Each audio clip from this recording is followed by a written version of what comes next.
right, guys. So today we're going to be talking about living with addiction, and we're going to talk about lots and lots of different sides of this as well. We've got Elise with us today. Dom's under the weather, not feeling too good. But yeah, we're going to talk about living with addiction. And Elise, I won't share your story, but you obviously experienced firsthand what it is to live with addiction, and we're just gonna kind of have a conversation around that. And so and I think it's so important for us to identify this because I think with the mental health situation as well, that can be put under that label. This is mental health, but I think identifying that hey, I've got an addiction, which no one wants to be labeled with that. That's not a label that most people want, and so we'll go around every other corner to avoid being labeled, because like the alcoholic, they don't want to be labeled, so it's social. But more and more we're seeing a culture of people that are so social with alcohol that it becomes ridiculous. So, but we label it as being social. We're going out for a drink with our mates and stuff like that. So so we want to open that up, and I think everyone, we need to be open to the fact that we may have an issue, and it's never too late to get help from that. So tell us your story. So my story, basis of it is that my mum was an alcoholic, and she drank for basically as long as I can remember, until it became like a big problem. And then we were removed, and then she essentially drank herself to death, unfortunately, from liver failure. And for a long time I was kind of like okay with just saying my mum drank. That's what happened. I guess if you've grown up with it, you don't think it's abnormal, so you probably talk to your other friends. I would imagine growing up that it was not normal. So I was thinking about this recently when I knew I was coming today, and I was like, I knew that she drank, and I know I can almost pinpoint when I realized, oh, this is a problem now. Okay. How old were you then? I would say I was probably about 10. Okay. 10 years old. She died when I was 12, so I would say the last 2 years or the last 3 years it got really rough, where she just wasn't there anymore. It was like she was on the sofa, and I just knew I'd seen her die before she died, if that makes sense. She just was not there, and we were kind of just all functioning around her, and she'd only ever wake up when she needed her next drink. But now, as I'm older, I'm looking back and I'm seeing times when I probably would have seen the signs had I been this age. Yes. So I'm now recognizing the days when I'd see her take a quick swig in the middle of the day, and I wouldn't really think anything of it. So what was she drinking? Whiskey. Whiskey was her drink. Yeah. Whiskey was her drink. It was always out in the front room, and she'd be. How was she buying this? I mean, was your dad? Was he paying for it? No. My dad was not in the picture for around that time. My dad and mum, they split before I was born, so she was a single mum with 3 kids. And she used to work. She had an accountant degree. She was working. Wow. Wow. And then that kind of fell apart, and then she fell into some debt, which it's another thing I only now realize, because I remember the guy coming to the door. It's very different now, but the guy used to come to the door with a book every week and say, pay this off, and then she'd give the money, and then he'd go, and it's only now I'm like, oh, she was in debt. That's what that was. Debt collector. So then there was that, and then there was times, and I think this is one of the reasons why it's grown this, not fear, but a heightened awareness of finances, because there would be times when, we'd play a game of running around the house trying to count coins so she can go and buy a drink, basically. Oh, she had you kids it was a game. Coins. We knew it. She would say, right, you want to eat? Let's go. So we'd find, and then we'd put aside £1 for some chips, and then the rest would go towards a cigarette and her alcohol. And that's how she paid for it. Is that what broke up your parents' marriage? No. Partly, I would say just that she changed a lot from what I know. She changed a lot from, how she was in Nigeria. I think in Nigeria she was surrounded by family and she was kind of held accountable. And when she came here, things changed and behaviours changed, and my dad and mum decided. Do you think to she split had a ways. drink in? I know this is probably 100%. before, but probably maybe conversations with family. Did her drinking start from back in Nigeria? 100%. Okay. I believe that from all the way back in Nigeria, because her older brother, I found out, also has a drinking problem. Okay. So I believe that there was something, it In was the family. normalized, taking a drink was normalized somewhere. And so it kind of, a situation happened which then caused her to go over the line, and it just kind of went downhill from there. So was there a point where, because you said that obviously she was a single mom, she's living with 3 kids, so was there a point where she was a functioning alcoholic? Oh, yeah. Yeah. So I would say before my younger brother was born, she was, those are the days I remember her taking swigs and taking drinks and going out and coming in. But she was mum. That was, she'd cook, she'd clean. She'd go to work. She'd come back. I was going to school. Everything was fine, really. It was just, I think the only person that didn't get to experience her as a mum was my younger brother. Okay. Because I think after he was born, she wasn't that anymore. Yeah. And I think So how many of you are there? There's 3 of us. 3 of us. Yeah. Okay. The older brother, myself, and then the younger So brother. you two older ones were the ones that really experienced the games. Yes. And all that. Yes. Okay. But my older brother, obviously, he has a disability, so he didn't understand. And still doesn't, if I'm honest, to understand. I started to understand quite a bit towards the end of her life. And then how did she fund? Because if she's not working, how did she get payments from the government? Yeah, or? she was child income. Yes, She was getting that. And then she also made friends with other alcoholics in the area. Specific women, I remember we used to come over with bottles all the time. It's like, right, we're drinking today. Oh, wow. She's dead as well.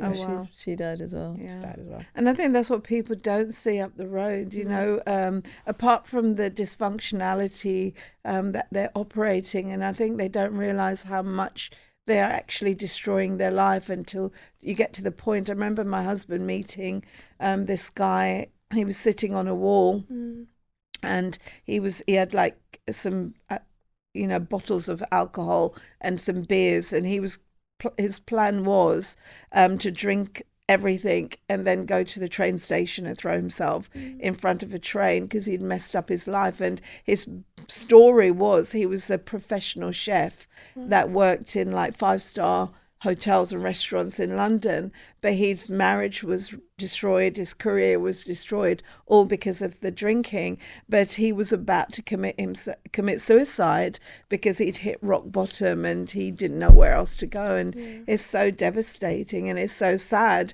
And it's like, I think the question should be to people that may be watching, can you say no? Can you go dry for a week? Yeah. And if you can't, there's a problem. Yeah. If you can't go a day without having a glass of wine or a beer, there's a problem already. It may be the early stages, but I think it's to recognize, that there is a problem. Yeah, and I think, to be honest, one of the things that always breaks my heart is I was told that my mum's last breath, she said, my children, and she called out my name and my brother's names. Yeah. And so at the end, I used to really be upset. I went through lots of emotions. I'm now at a place where I'm, but I used to think, were we not enough? How could you not stop? You have kids. Why could you keep choosing the alcohol over us? And then to hear that the last thing she thought of, the last regret, the last breath was used to say our names. It's like that whole journey, you don't think about that. And then she probably did, but guilt. Yeah, because I guess with addiction you're stuck. Well, I think that the way to identify addictive behavior, because addictive behavior is not just alcohol, it's not just drugs. There's people that are addicted to tattooing their bodies as a form of self-harm. There's people that are addicted to working as a way to cope with whatever it's escapism, internal. it's escapism. Yeah, and I think that the thing that I think makes addiction identifiable is it always impacts negatively on the people you love the most.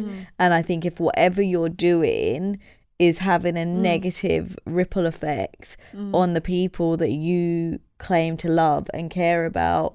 I remember a family member that I know where they were married, and they had a load of people over at the house, and their husband of the time volunteered to go and get the Chinese takeaway, and he never came back.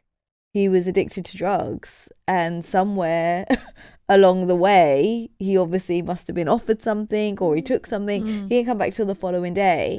So you've got this house full of people waiting for Chinese takeaway on a Friday night, and obviously his wife is livid. She's calling his phone, and you know, at the time it's like, how could you do that, like logically? But I think that's what people don't realize. When an addiction is an addiction, it drives you beyond even reason or what you would normally or naturally do in your right mind. So I think that with your mom, I guarantee you 100% she loved her kids.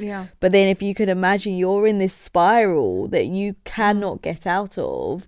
And, you know, yes, logic would say, listen, if I love my kids, I'm going to stop. I'm going to get myself together. I'm going to go see someone. I'm going to get some help. That's a logical mind coming with that. But you know what? It's not always that you start drinking or alcohol or even drugs because you have a problem. I think, you know, like what you said with your mom, it was something that was going on in the family. And, you know, when you said that, I thought about a young guy I worked with, and he was 19 years old. Lovely guy, but he didn't even see it was a drinking problem, but he couldn't wait for the weekend, and all his salary would be blown on alcohol. And I remember one time he said he was gone, he was unconscious for days. He was out of it for days. He would find himself in another country and he didn't know how he got there. And that's how this is like 30 years ago. This guy was doing this. I don't even know if he's alive today, the way he was drinking at 19. But it was that social thing. It may have been you see parents take their kids to the pubs now, create this play area so you can have your children along. Years ago, unless you were 18, you weren't allowed on the premises. But now they found a loophole, create a play area so that you can have the kids along. So the children are watching. They think, oh, it looks fun.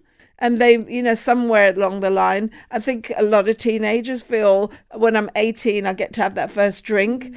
And then it's like the memory of that is, oh, we were always in the park, we were playing. So we associate it. So it's not always a pain thing. It's an opening. And I think it's that mindset of being conscious of what we're doing in front of children and what we're exposing them to. Because I think alcohol is probably one of the most seductive. Because it comes in through different types of doors, doesn't it? Well, I think all addictions, I think it just depends on what you are introduced to at that time that presents as a coping mechanism. You know, there's people that are addicted to sports, you know, because that's where they find their identity. That's where they find, okay, this is who I am. This is when I feel, you know, I get to numb that place. It doesn't feel comfortable at the moment. You see some people where they're obsessed with the gym. They have to work out. You know, there's a difference between being, you know, just being health conscious and wanting to go to the gym because, you know, you just want to be healthy. And there's some people that take it to the other extreme, it's the ego. where I guess it's ego it's and feeding, self-esteem. it's making me feel like when I'm this and I've got this or whatever, then that equates to that. And even with my husband, I've shared with him very openly, and I'll share it now, where for him, he didn't grow up in the best home and the best environment. So for him, when he would go surfing, that was his coping mechanism, that was his escape, that was his place. But then over the years, what that developed is an identity, and that's something that you wouldn't really label or notice. And it was only really when we got married and I realized there was a complete imbalance of that, and it consumed everything because he needed it just the same way a drug addict would need that fix. And so through the years, we've had to try and work that into a genuine hobby as opposed to this addiction.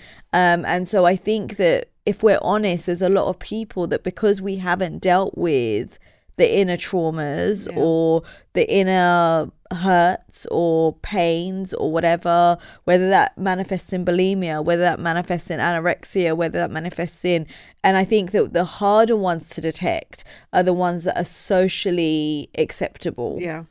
And I think that that's a conversation that we don't really have because the alcoholism, the drug addict, the bulimia, those are the ones that as a society we've said, no, that's not okay to have as a coping mechanism. You need help. But I think the more interesting conversation for all of us to have is the ones where, like you even just said, you don't even realize, I don't think you just said it, that I have a trauma with finance.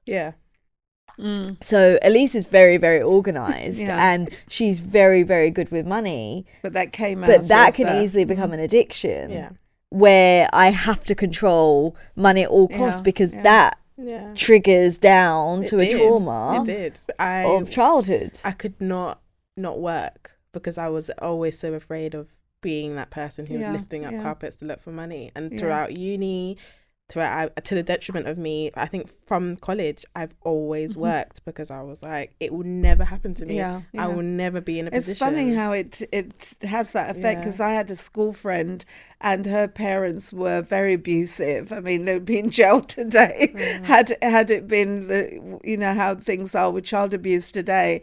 And I mean, they went through so much child abuse there. But one incident that I saw manifest in her older life behaviour was where the parents would padlock all the food cupboards. So the children, when they came home from school, they had to wait. They couldn't have a biscuit, nothing. They had to wait. And most kids are hungry, right, when they come home. And so they figured out how to pick the lock. So two of her younger sisters, I think they were like twins, picked the lock and literally probably took one biscuit each. And the mum noticed that there was a biscuit missing, and the mum put the children's fingers in the fire and burnt them. So it was just this big issue about not eating. So when she had children now, she got one of these big, big jars. Each child had this big jar full of biscuits each, not for the whole family. And when they came home from school, she would sit them down with their jar of biscuits and they could eat as much biscuit as they wanted and she would just refill it. So it's always topped up. But that came out of trauma. Now those kids don't know unless she told them what happened. Maybe she doesn't even realize, I doubt she even realized that this is from my trauma because no normal parent lets their children snack on biscuits knowing there's mealtime.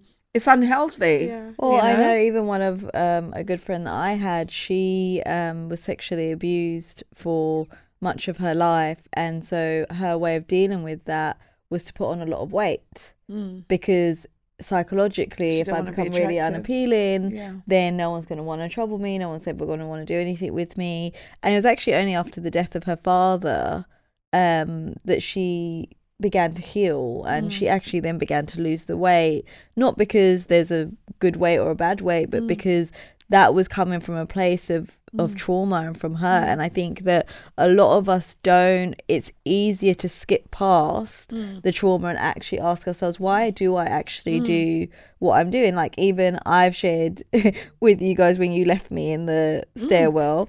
I didn't leave you. Well, you did. You left me there. You lost me. You forgot I was there, or someone thought I was. But even that, like the fact that I can't have anything covering my face and I can't be in tight spaces, that's actually a childhood trauma.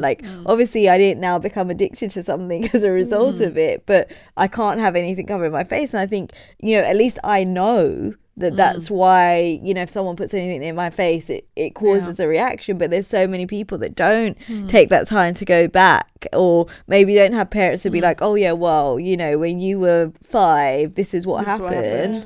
And I think that there's so much that we operate from, is what I'm trying to say, from a point of dysfunctionality.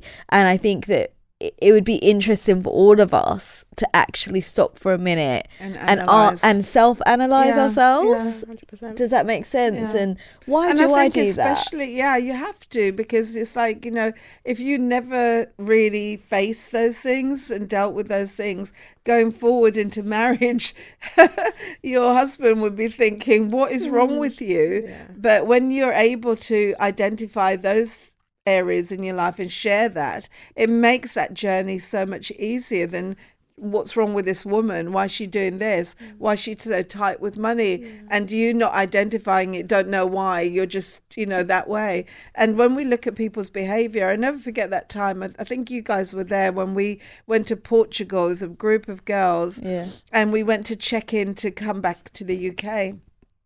And the lady at the check-in desk, she was just rude. I mean, for no reason. We went to the check-in desk and she was just her attitude, just rudeness towards me. And I could have reacted, but I just took a moment to just survey her.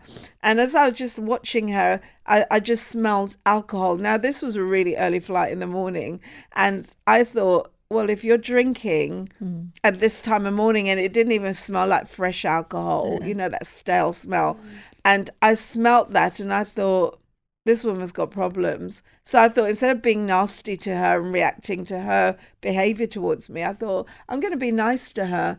And soon as I responded in the opposite to what she would have probably got, she switched, she changed so much. But I identified her problem, because no one's drinking, really.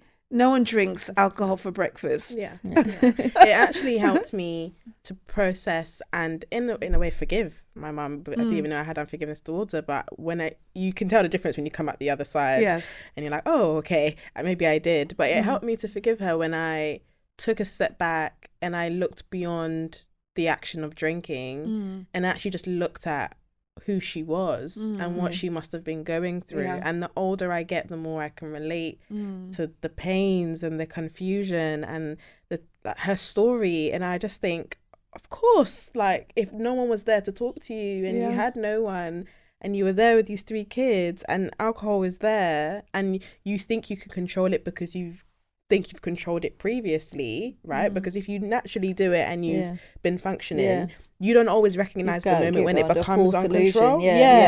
So it almost catches you by surprise as well, because it's like, well, I've been doing this for years. So at what point do you remember where it stopped being functional?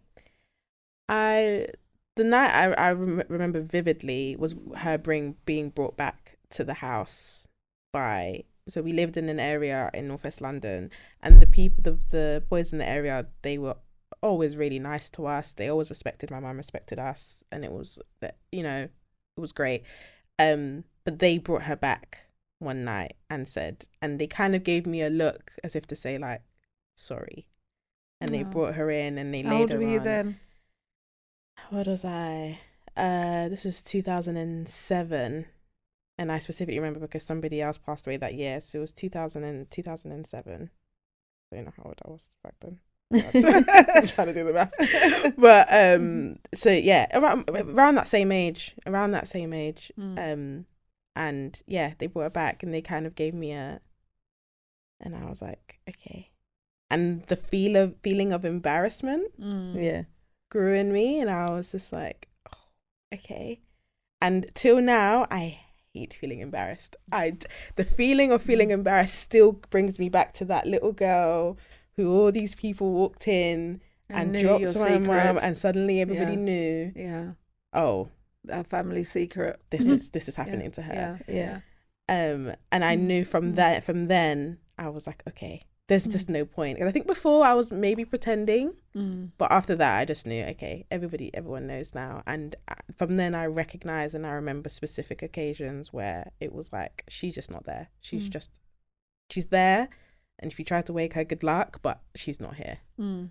So how did that impact you? Because we're obviously talking about living with addiction. How did that impact you day to day? Like, what was obviously the result of not having a mom or not having a mom that's present, I'd say. What impacts did that have on you growing up day to day? Like, did you become a second mom? Like, 'cause you're the only girl in the family. So what did that look like for you? Lots of things happened. So I became second mum to my younger brother. Until today, we're very, very close, and you know, we have that bond because I was the one looking after him, and that's actually how social services kind of clocked on, because they hadn't seen her for a while, and I was the one dropping him to school and stuff, and it was okay, something's happening here. I was bullied, which now, you know, you're coming from a household with no structure, you know, all your uniforms growing small, you smell because the house smells. So I was bullied quite badly, and I just lost all self-confidence. I became a habitual liar because I just found it easier to lie than to tell people what was going on.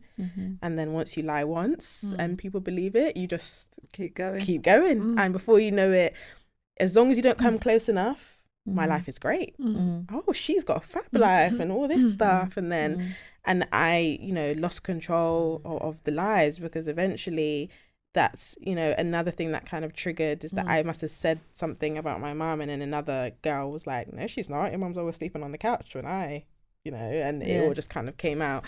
So I was constantly running away from shame all the time.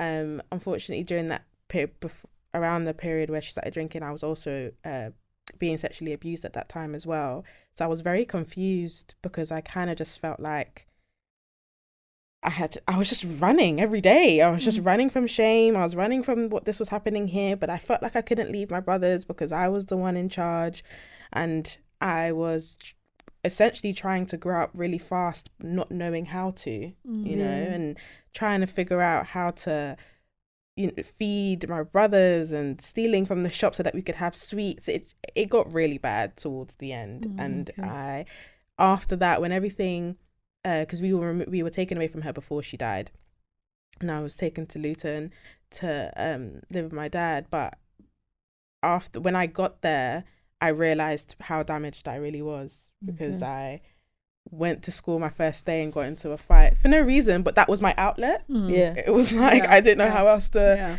respond to you, so they said something to me, and and everyone till now, all the friends I have from school, they always say, she walked in and she just we all knew this one's from London.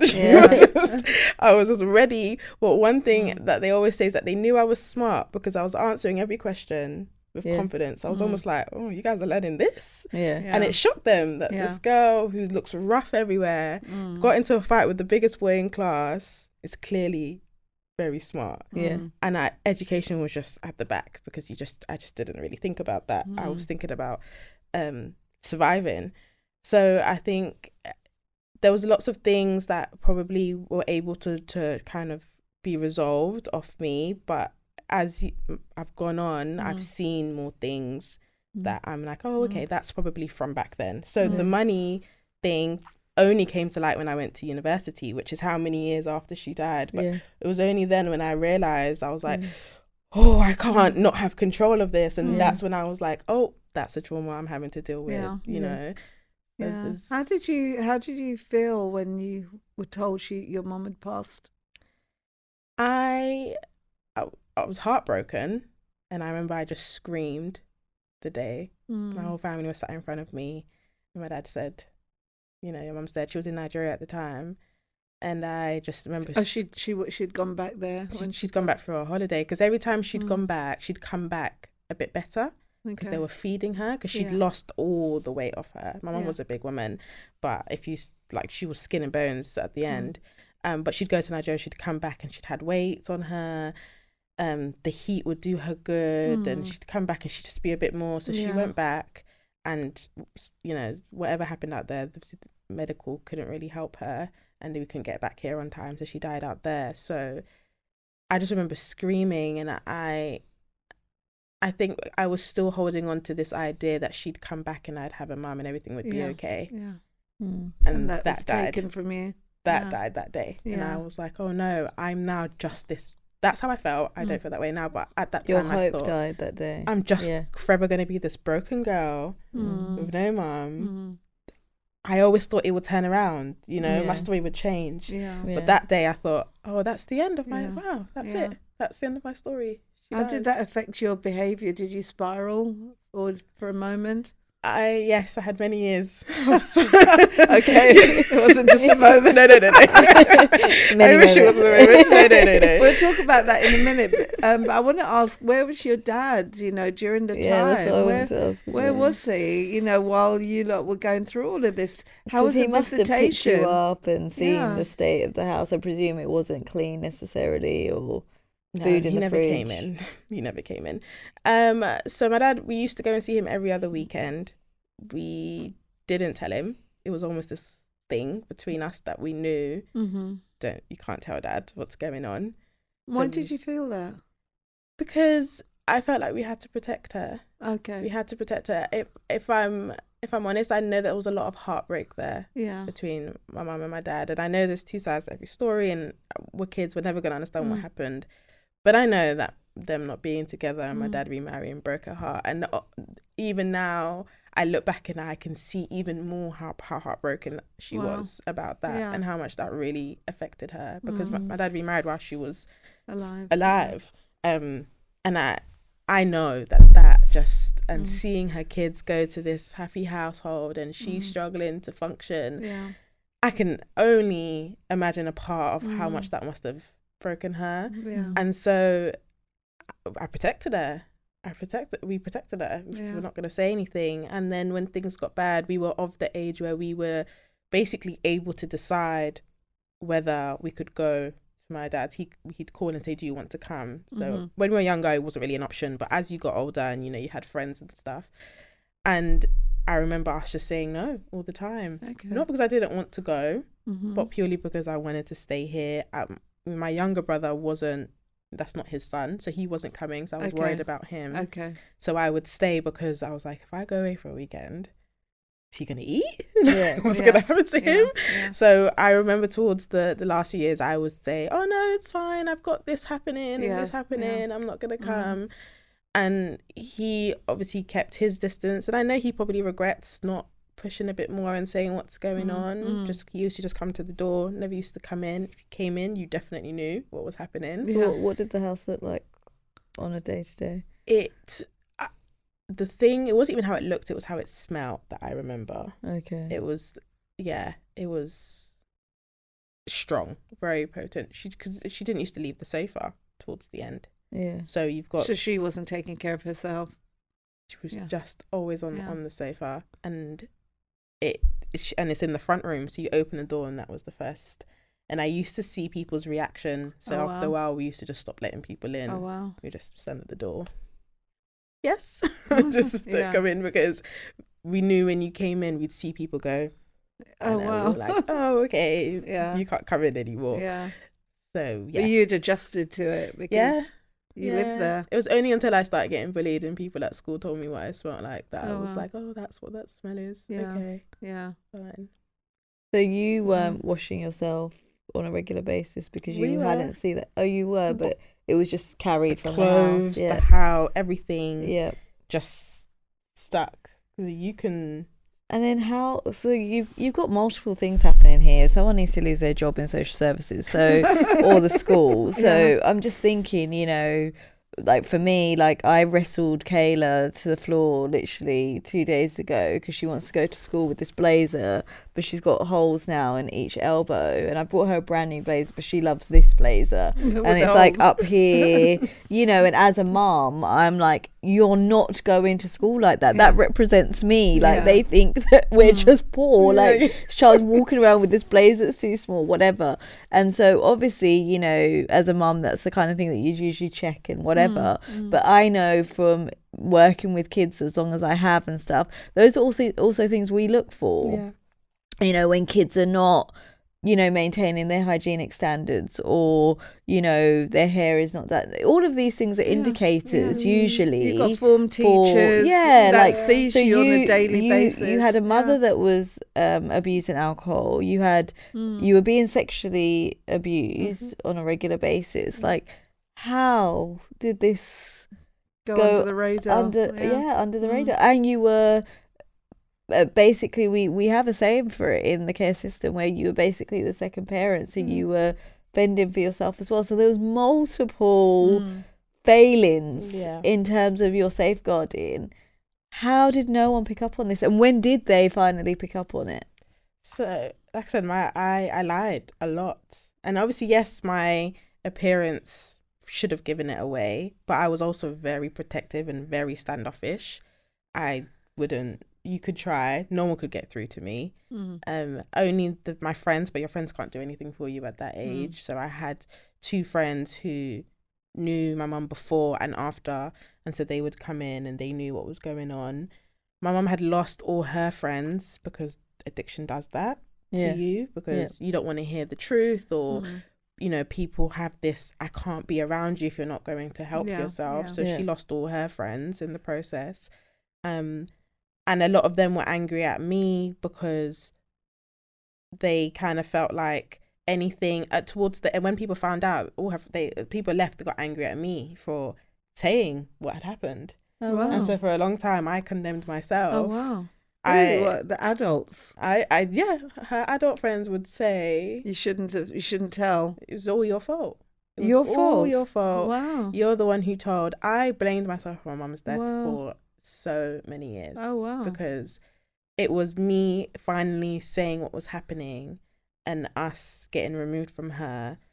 This is how I saw it. Oh, so that's how you got removed, you said? I finally said it because I got into a fight at school with one of the girls I'd let in, and she had told someone at school that this girl's lying, saying that her mum, I think I said my mum was an Avon lady. Like, it was just a ridiculous lie. I lied a lot. And she said her mum's an Avon lady, but her mum's just asleep on the couch, pissing herself every day. And she said it in front of the class, and I beat her up, and the police came, and it was all thing.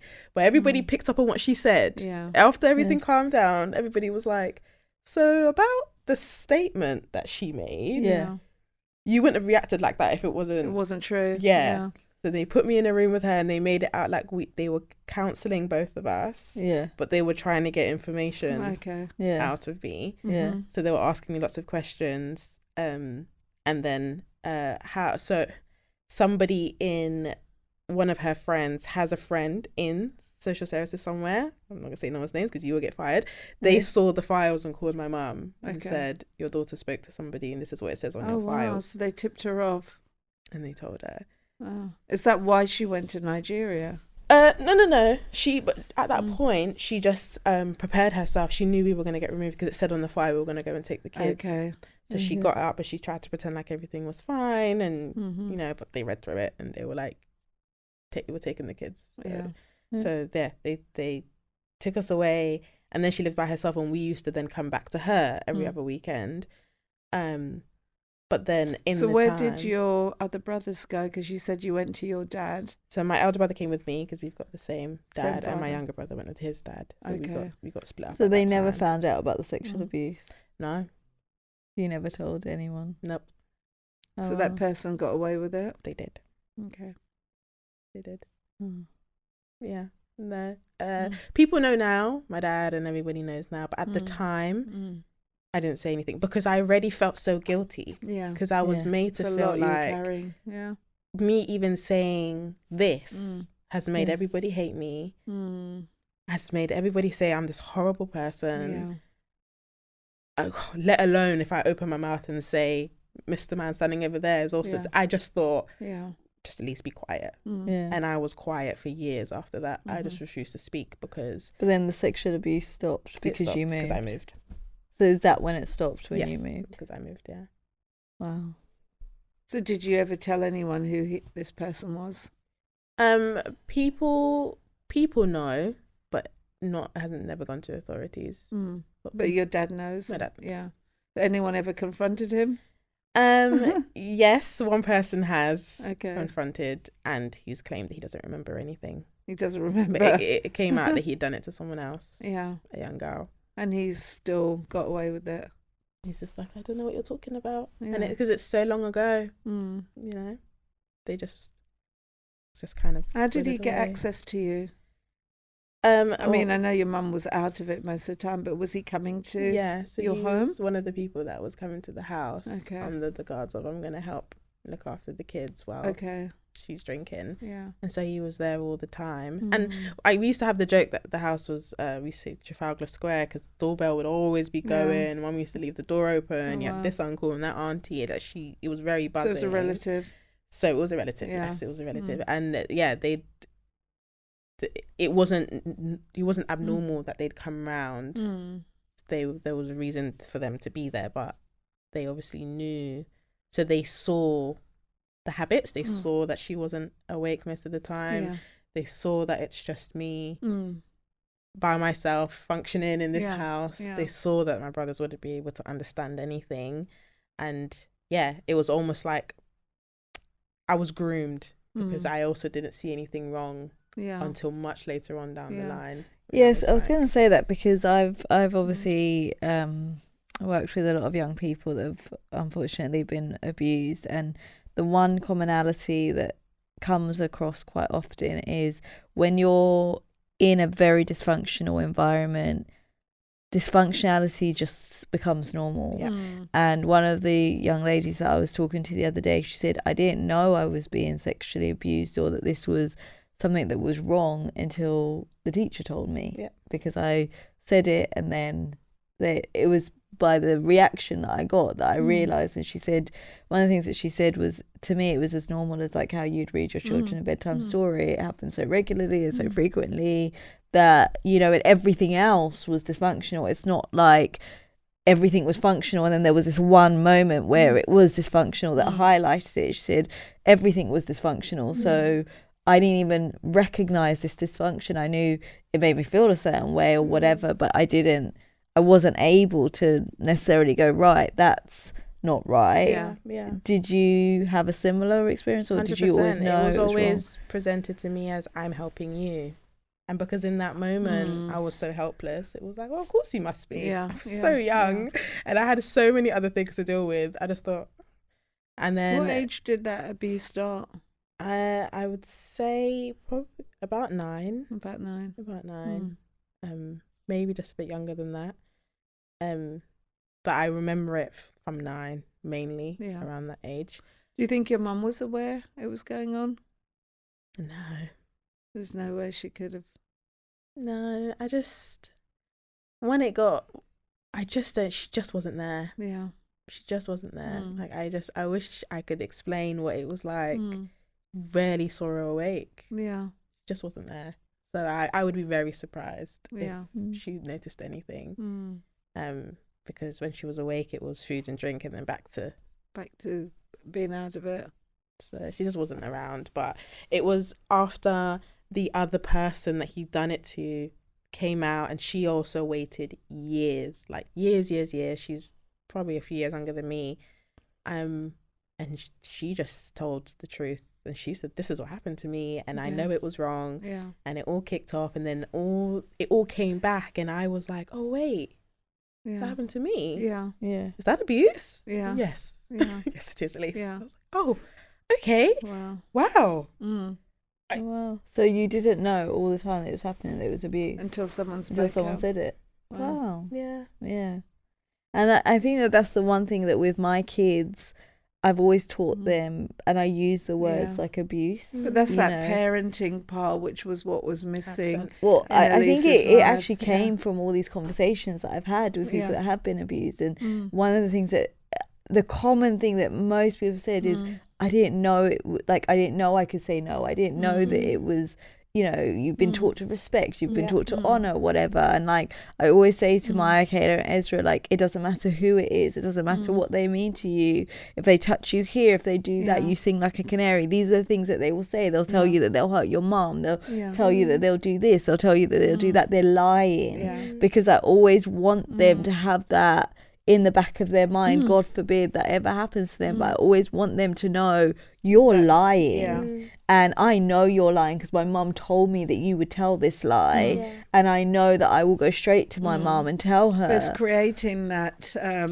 place where children feel they can go and talk to the parent, because, you know, there are examples where the children do know something, that whatever's been done to them is wrong, and they go to confide in a mother or something, and if they're accused of being a liar and they are punished or something for it, you know, so there's that extreme as well where the parent is in denial.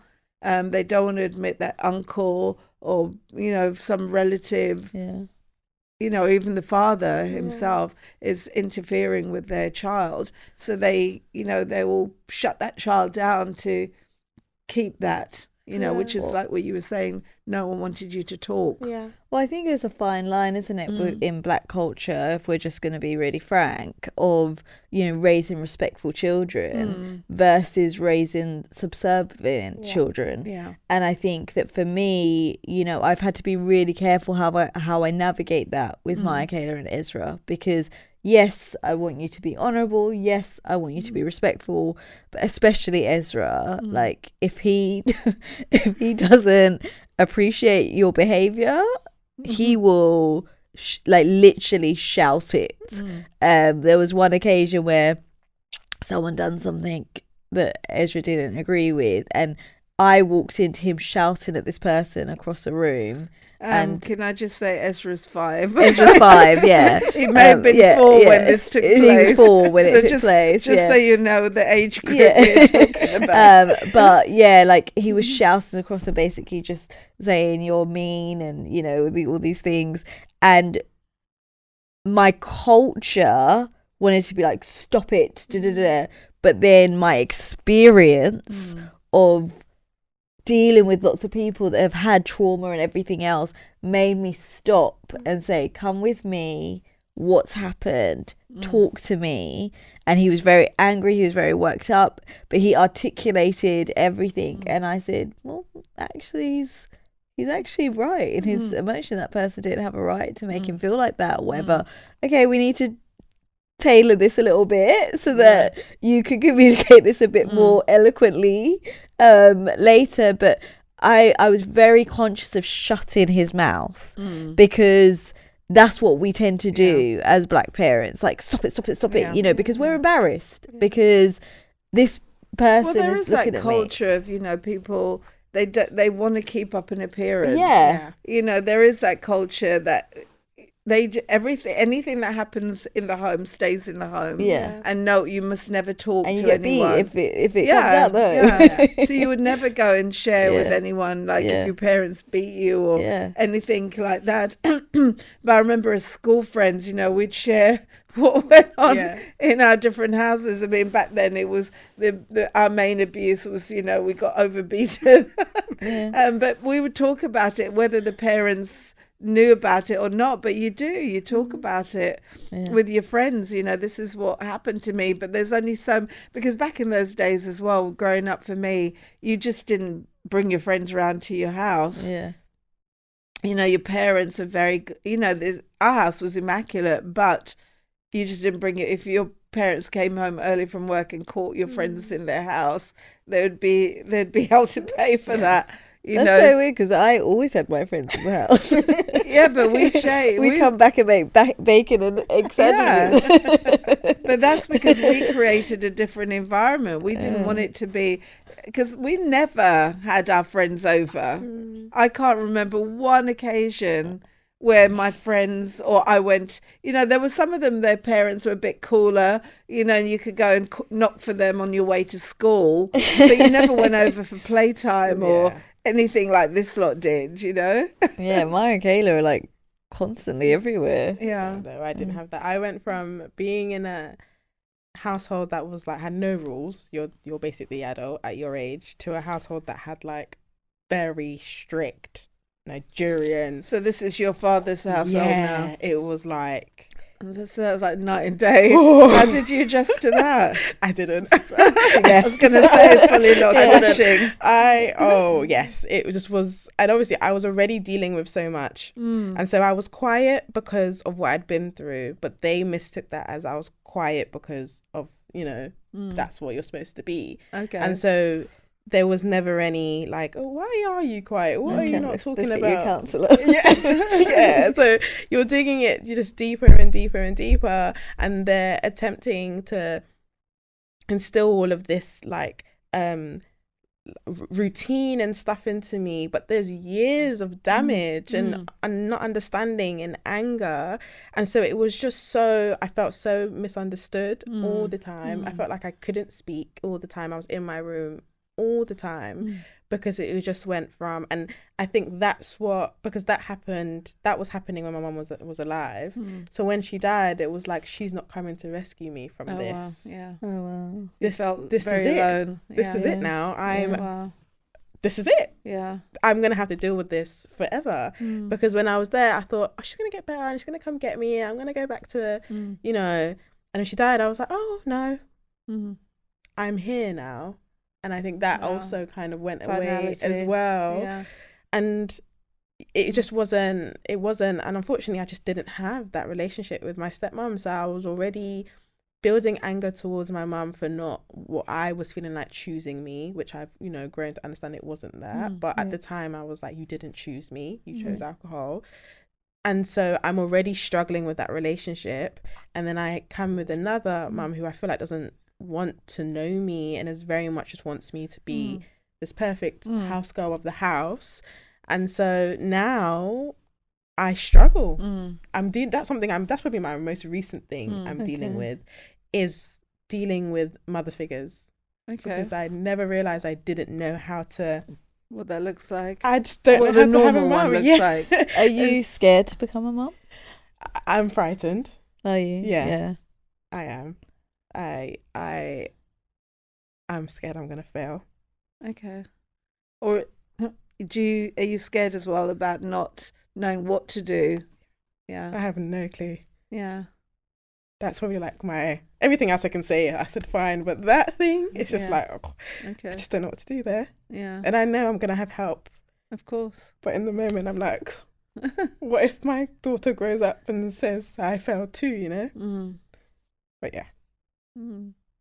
You'll be Elise, fine. I've got mascara on. I didn't expect to cry. Yay. Yeah. Not waterproof either. Yeah. But it's, sometimes, there's a lot of us that grew up with, I mean, my mum was there, so I can't say that she wasn't. But there's still, even when there are people that grow up with a mum and they do all the things, but they're still missing patches. And even though you didn't grow up with that full functioning mum, you will instinctively know how to love and to cherish your children. And you are in a positive environment that talks about things like that all the time.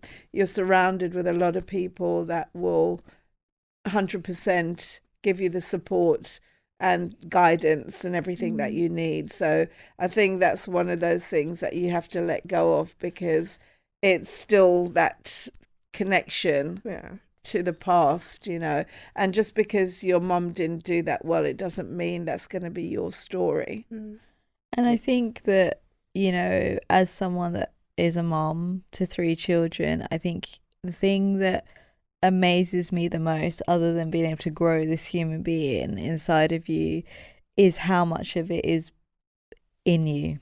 Like, no one teaches you that. It's just from the moment you find out you're pregnant, there's just this lioness thing that is just birthed at the same time as that child. And in that moment you would live for them and die for them in the very same breath, and I think that there is, even when they're born, it's just, if you look at animals when they give birth, like, it's like, how do they know to, like, start licking them, and the baby just finds its way to the breast and everything. And I think, there's so much that God has just innately put in someone, and I want you to know that your mother's response was a response to pain, not a response to her reaction. And that is why her last breath was you, because that is her natural response. Unfortunately, she was unable to climb out of her pain for long enough to become what she naturally was born to be. But I want you to know that what she became was the opposite of her response, her natural response. And when women leave their children or abandon their children, it goes against nature. Yeah.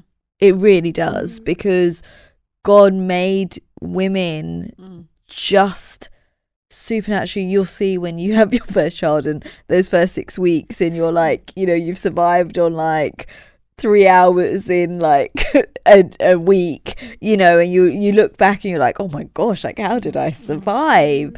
You do, because there's just something built inside of a woman that you can't articulate and you can't explain, but you just know how and I to think mother. you're stronger than who you realize. And I think one of the things you need to come away with is you're not your mum. Yeah. You're not your mum. And she's made her choices. You get to make fresh choices. You're not going to make the same choices that she did. You're not coming from the same place. Yes, you went through the abuse of the what she created, but that's not your world right now. At this stage, I guess she was already addicted before she married, I would assume, because it makes me wonder, is that what affected your older brother? Was it the drinking that caused his condition? Do you think that was?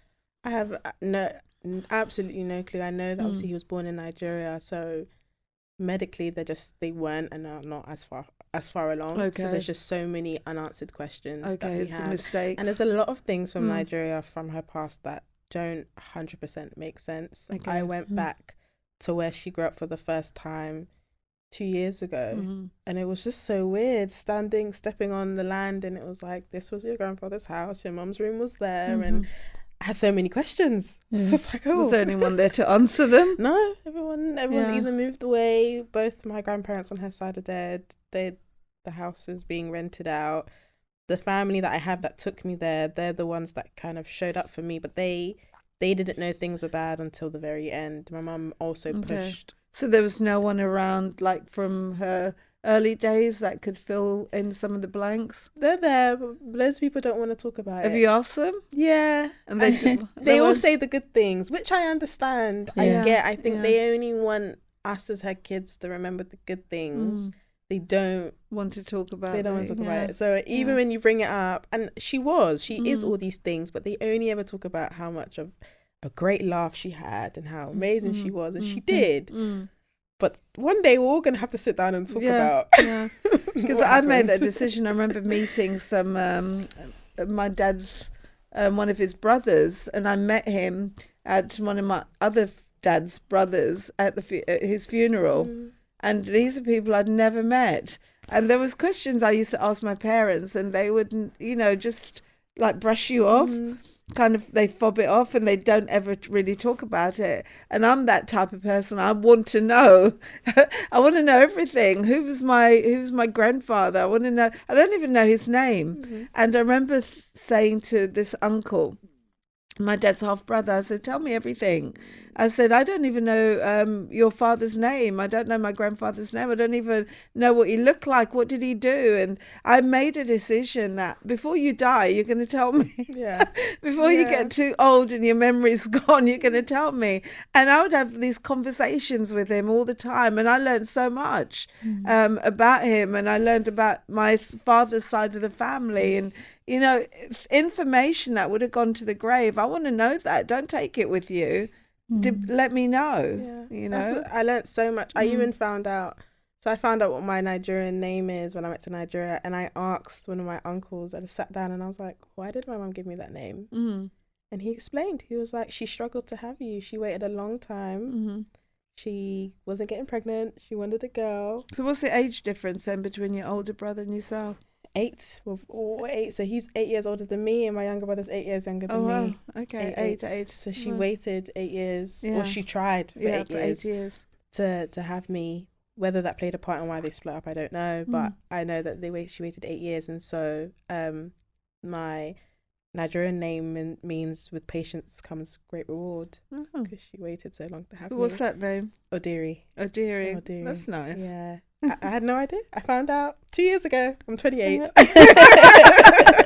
I've had that name for 28 years. Oh, well. I found out 2 years ago what that meant. Yeah. And I but that's was not on your birth cried. certificate? Oh, it is. It is. Just no one talks about it. Oh, wow. Yeah. And I cried that night. I remember just thinking, wow, there was so much about you I didn't know. Yeah. I didn't know that. Yeah. I just thought years went on, you know, but Yeah. I didn't know. No, she tried and tried. And then she had you. So there's still things I'm learning about her till now. Well, I think that lets you know how special you were to her. And it also just blows my mind that if there's an 8-year age gap, you know, your brother would have been 1 when you're going through hell. He was a baby. Yeah, and so you're trying to be a mother, really being abused, having to deal with being bullied at school, coming home and looking after a He baby. was a baby. Yeah. Wow. That's insane. That's a lot. That's a lot. Yeah.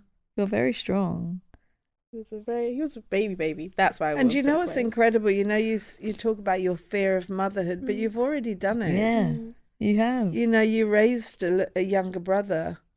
When your mum was out of it, you took care of him. And all those instincts, even as a girl, those instincts were there where you said, you know, you had the opportunity to go to your dad's for the weekend, but no, you stayed because you wanted to make sure he was going to be fed and taken care of. So there's nothing to worry about, Elise. Those instincts are all there. You've already done it. You've already done it. You raised him when your mother's wasn't capable of raising him, so it's not as daunting as you think it is. You know. I appreciate that. I think it's the hurdle that's I've dealt with things one by one. I think that's the one that's currently so in front of me. Have you ever been to see a counsellor, or has it been very much like self counselling? Stop and start. So throughout uni.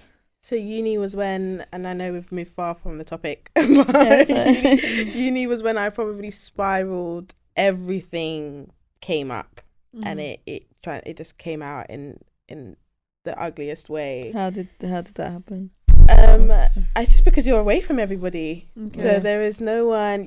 There's no church on a Sunday. There's you don't need to get downstairs, and because in growing up in my dad's house, it was routine. It was you wake up in the morning, you did the housework before you went to school.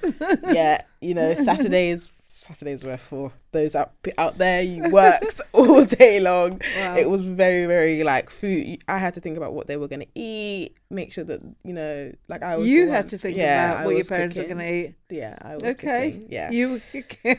I'd have to do the schedule for the week. This is what they're going to eat this week, and then I would go and make it and present it. And so when I went to uni, and I just thought, oh. Freedom. I don't have to do any of this. Yeah. Which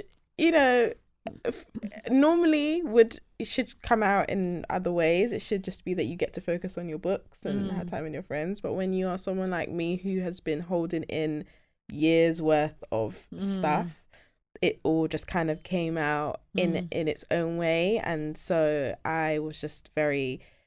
I worked because I still had my thing about money, but I would go out all the time. I had a terrible relationship with the way I saw myself. I ended up smoking a lot, and it was just everything. I tried to find a way of stopping everything from coming up. Okay. But because I was by myself, it was all kind of creeping back up all the time. Yeah. And I used to have terrible nightmares and just it was a lot. I dealt with a lot. And then I think somebody figured out, and there's always a teacher or someone who sees you past your behavior. I remember in school, I had a history teacher, and he wrote me a card and he said, I've been doing this for years, and every once in a while you meet a child you never forget, and you're one of those kids. And I have that card to today because he just saw past everything.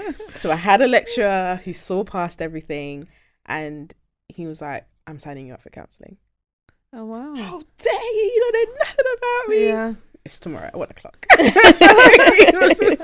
Whatever. Yeah. I was like, I'm not going. I went because, ultimately I respected the fact that he did that. He saw you. And he saw me. You. And it's the most powerful gift you can give to someone, to see them. And that was all. There was never a, are you okay? He was just my lecturer. Yeah. But he was my harshest one as well. Oh, wow. He would call me out in the middle of the room. Do you know the answer? No. I don't. But I was after a lecture. I don't know how. Maybe I looked, a mess or whatever, but he called me to the front and he was like, I've signed you up for counselling. And I went to kick off and he was like, it's 1 o'clock tomorrow. And that was it. And I said, okay. And then I went. And that was my first experience with a counsellor. And she stayed with me throughout uni. And then I probably realised how bad things were when I spoke to her. Yeah. I think before, that was just my life, right? And because we didn't... I realised it was weird when I used to talk to my friends and they didn't have similar stories, but I probably didn't realise how weird it was or how bad it was until I was talking to her and she'd be like, they're not supposed to respond, but she'd respond and she'd cry and she'd be like, it's like, oh my God. What? And I'm like, oh. Do you want a tissue? That's crazy, right? The counsellors. It reminds me of a time we went on this trip and there was a lady from Nigeria and she was chatting away to us and she said she thought her life was normal until she looked at our faces. We were like, she was telling us about how her parents took her and to witch doctors and they would cut her. And then she told us about in uni, this girl in her bed would astral project every night. And she was like, we were like, I think that for me, that's when my mouth dropped open. I was like, I'm not staying in a room with anyone that is doing that. And she said the girl would astral project. And she said one night she just had enough of her. She knew she was doing it and she moved her body. And the next day, because they have to get back into their body by a certain time. And she said the next day the girl was furious because she just made it back before daybreak. So she put a curse on her and her legs and all that. But she was talking about it in such a matter-of-fact way. She said she thought, I'll never forget she said that, I thought it was normal until I saw you lot's face. Then I realised that all that stuff that I went through was not normal. That you're handling and dealing with occultism, that wasn't normal, but it was her normal.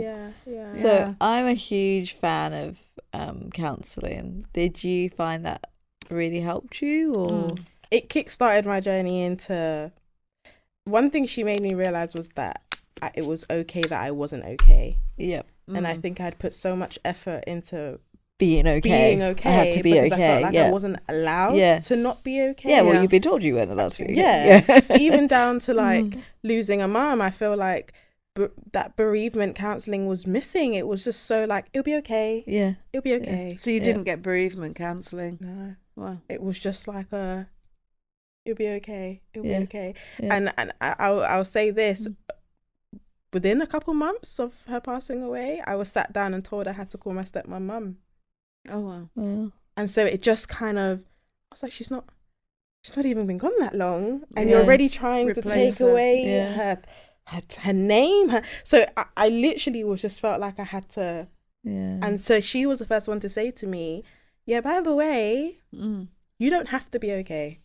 The minute you realize you don't have to be, you can then start working towards being okay. But as long as you're trying to pretend that you're fine, you're never ever going to deal with it. And I realized I'd spent all those years trying to convince myself and everybody around me that I was okay. And it was after that I realized, I think I came back that Sunday, you probably don't remember, and I came up to you and told you that I was addicted to lying. I just randomly came up to you and I was like, I don't remember. I was like, Pastor, I lie. And you were like, okay. And I was like, I feel like I've had to lie my whole life because, and you were just like, I'm proud of you. Well done. Okay. Are you going to stop? Yeah.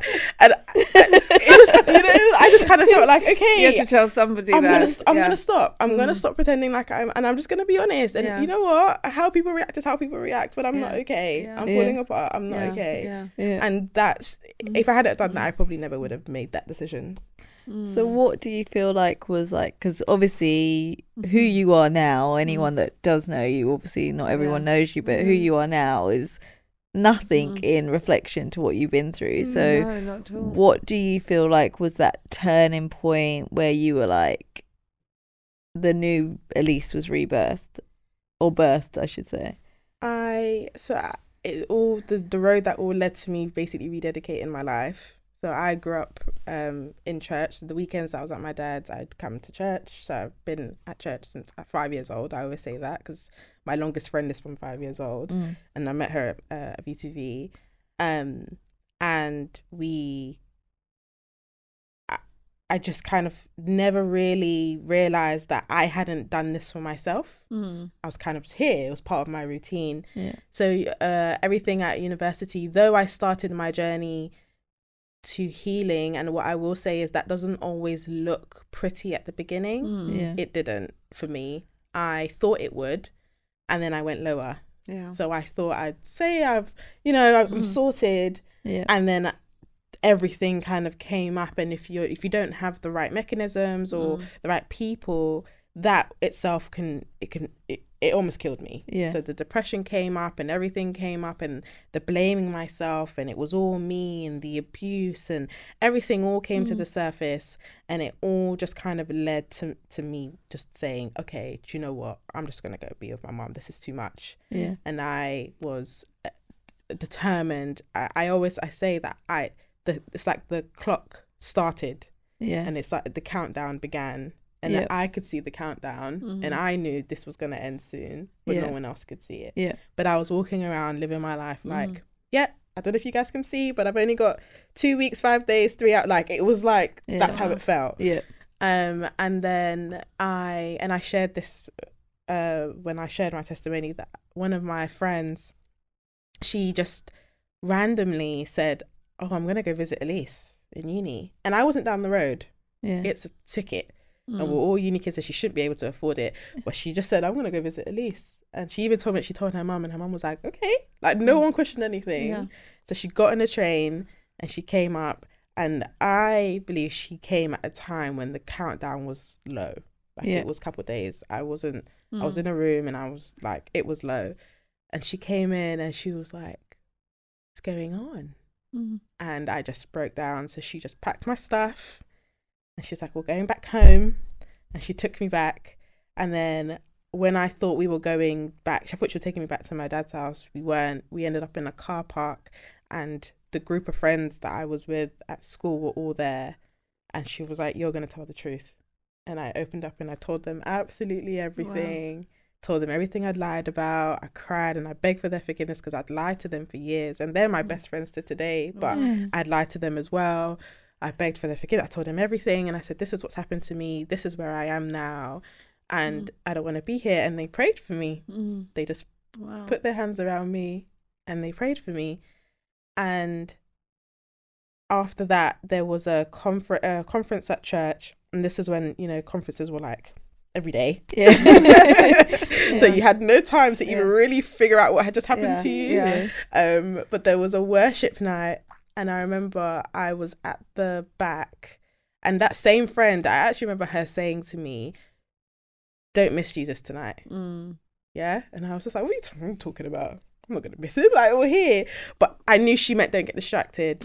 Let's go to the back. Let's really, because she was like, you need him. So we went to the back and we worshipped and we were praying and it was a beautiful worship night, absolutely beautiful. And then I remember Alicia did an altar call, and what she said in the altar call, she was speaking directly to me, and she was saying that a lot of you have grown up in church, but none of you have that day. I actually remember this day. Dude, she was like, none of you have that day. And she was like, I have a day. And she was like, if you've grown up here, you've missed out on that day when you can say, and from that day, my life was never the same. And I realized I didn't have that day.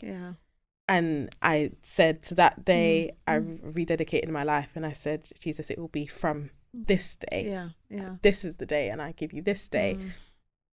And once again, you expect everything to change straight away, but it doesn't. Yeah. You still have to go back and you still have to deal with it, but you go back with a level of confidence knowing that you're not doing it alone anymore. Yeah. There's suddenly this, the hope that had died with my mum, that I physically felt it die, it came back. Wow. And I suddenly remembered having hope again and being like, okay, because I didn't believe I was going to live past a certain age. And then I suddenly started seeing myself live past a certain age again. I didn't believe I was going to. There were so many things that I had just thought, that's never going to happen for me. And it wasn't, I would just one day just be thinking about, oh, I wonder what car I'll drive when and I'm like, oh, I'm thinking about that. Yeah. Whereas before, I couldn't think about myself past the age of 25. Wow. I just couldn't. And one day I was just thinking about it, and I did.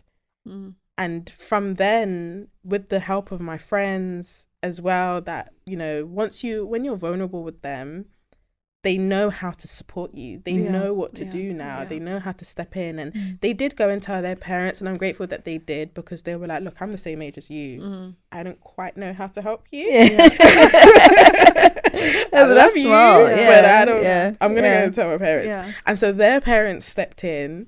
And their parents were, without ever approaching my dad or anything, they were mums to me and dads to me. And one of their dads passed away. And I remember she was like, I know this is hurting you the way it's hurting me, because I know. And it was just all of that. So along with community, but all of that started by me saying, I want a day.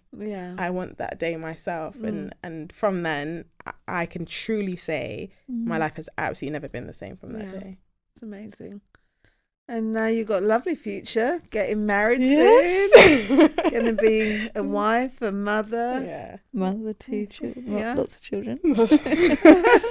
Lots of things I never thought was in the cards for me. But awesome. What would, because obviously we're talking about living with addiction, and obviously there's lots of people, you know, that's maybe listening, watching now, that maybe they're dealing with addictive behaviors, because, you know, yes, we talk, you know, the primary focus has been alcoholism in this conversation, but like I mentioned, there's people that are addicted to many things that are causing pain and trauma to people that they love. You're obviously a byproduct of what that felt like. What would you say to someone that is really making those wrong choices? What would you have wanted someone to say to your mum? That's another question I thought when I was thinking about this. I thought, if I could go back and say one thing, what would it be? And it genuinely would be, don't drink. Please don't drink. Because I feel like it clouded her judgment, it clouded her view.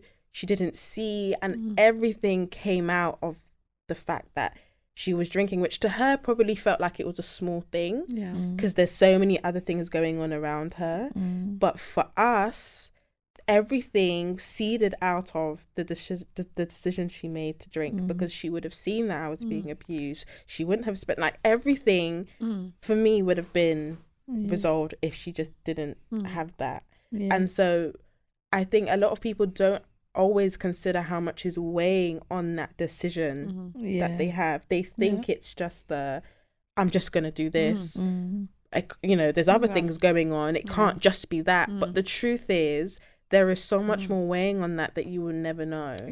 And there was so much weighing on her decision that has come out how many years later, 15, you know, almost how many years since I believe she started. But in the moment, I can guarantee you she didn't see that was what was weighing on that. And you know, what you'll never know is her story of why she started drinking. Maybe someone abused her. Exactly. And she was numbing and looking for escape. And I think that's what the sad thing is with addiction. We don't know, you know, and even like with our parents, you know, growing up, you have to think about the way they treat you.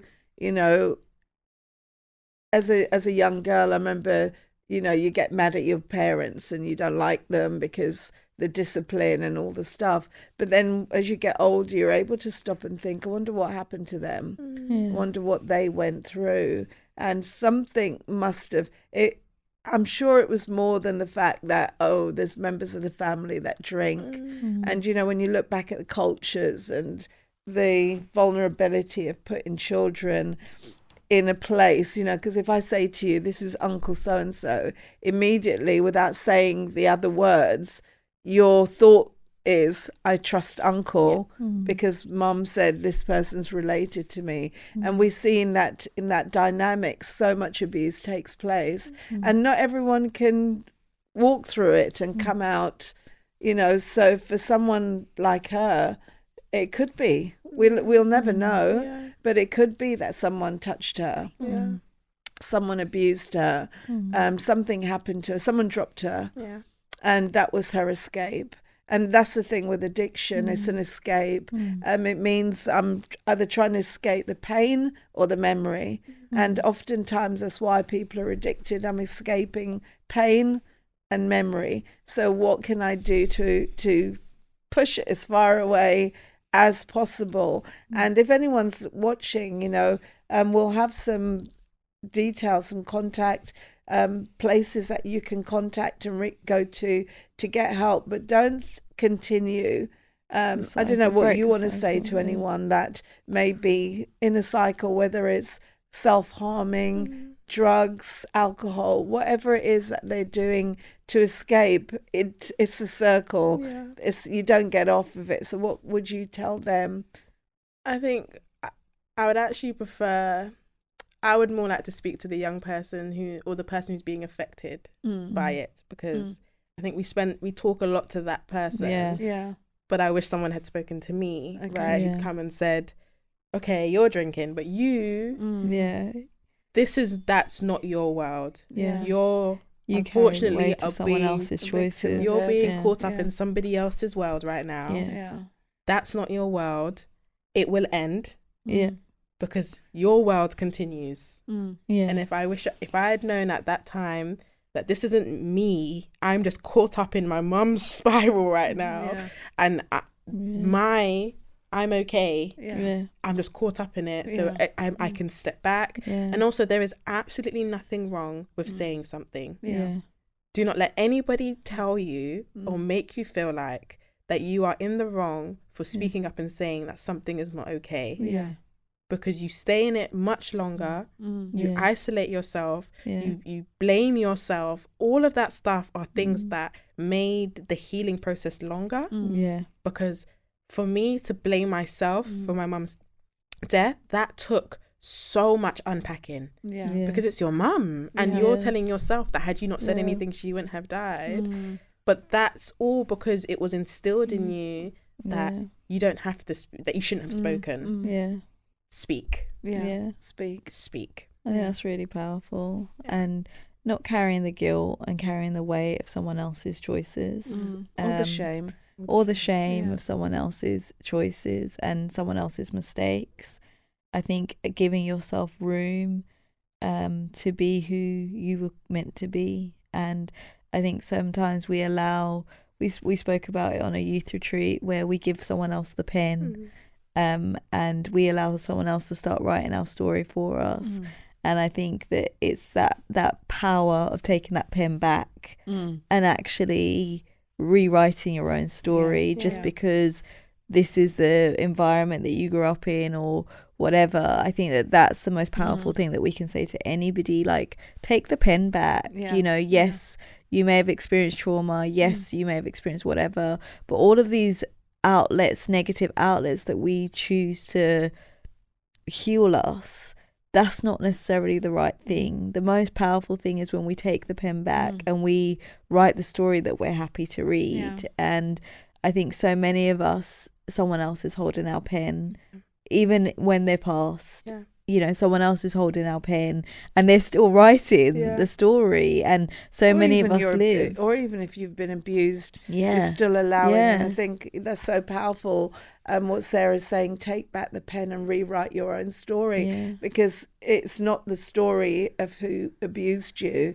Stop letting them continue to write your story, and you write your story. Write a vision. Write what you see yourself. What would you like? What do you see for your future outside of the negative? And begin to write your story, and go and find somebody to talk to.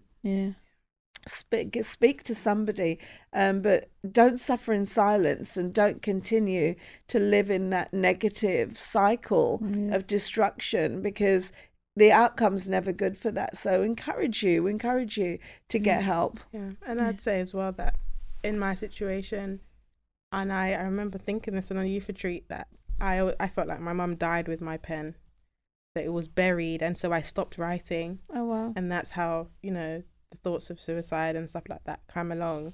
And so you have a pen. There is more to your story.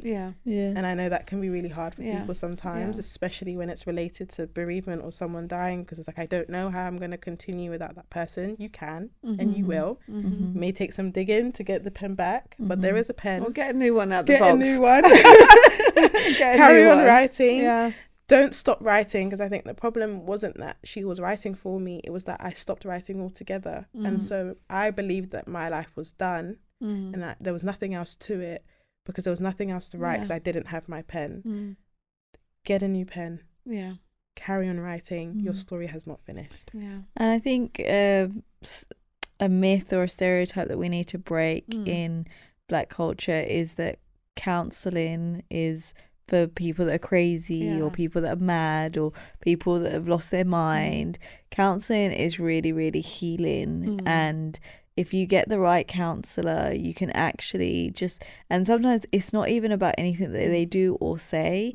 Like Elise said, it was the first time that I was able to just be like, oh, I'm not okay. And I think that sometimes it's just that admittance of, this happened to me, I'm not okay, and just releasing it without feeling like Elise said, that for your whole life I've got to protect this individual. I can't say my truth, because in saying my truth I expose your truth.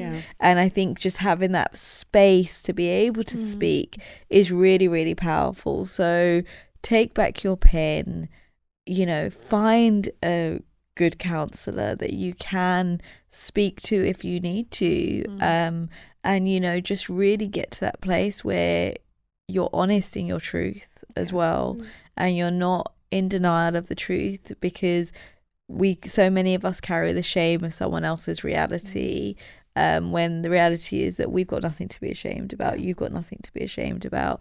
And I think that what you shared today is so powerful for so many people. And so brave. Thank you. And so brave. Thank you. We appreciate you sharing. Thank you. And we hope that you guys got something from this. It's that it's helped you, and it's given you some kind of hope for yourself if you've been going through anything like that. So be sure to reach out and contact one of the numbers that's on your screen, so that you can get help.